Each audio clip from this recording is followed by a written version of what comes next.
جتنے بھی آسمانی صحیفے نازل ہوئے، مواقع نہیں ملے. اللہ نے دین دیا نبیوں کو، لیکن غلبہ دین نہیں مل سکا کہ ہم اس دین کو نافذ بھی کر سکیں.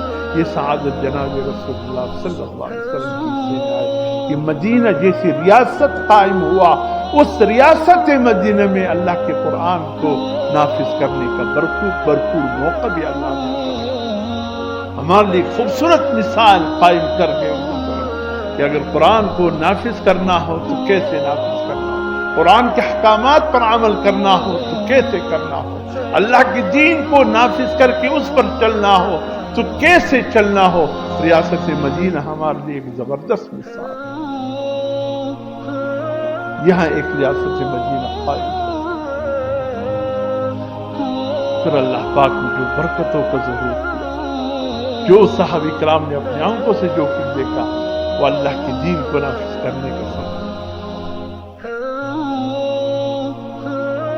اسی لیے اللہ نے سورۃ مائدہ میں فرمایا کہ وَلَوْ أَنَّهُمْ أَقَامُوا التَّوْرَاةَ وَالْإِنْجِيلَ،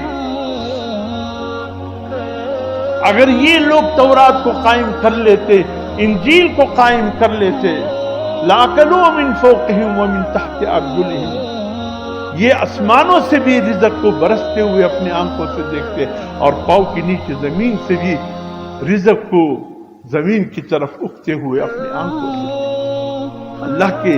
اللہ کے دین کی ثمرات کیا ہے، اس کی برکات کو اپنی آنکھوں سے دیکھتے.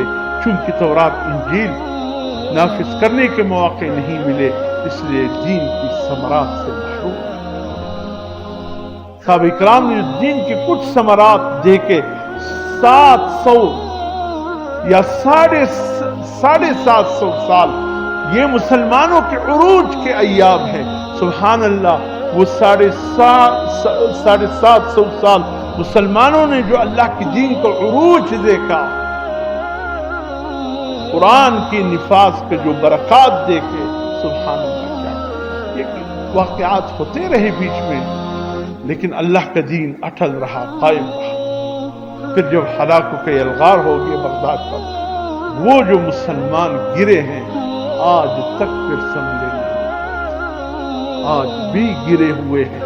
وہی جو ہلاکوں کے حملے کے بعد مسلمان گر گئے ہیں، ابھی تک گرے ہوئے.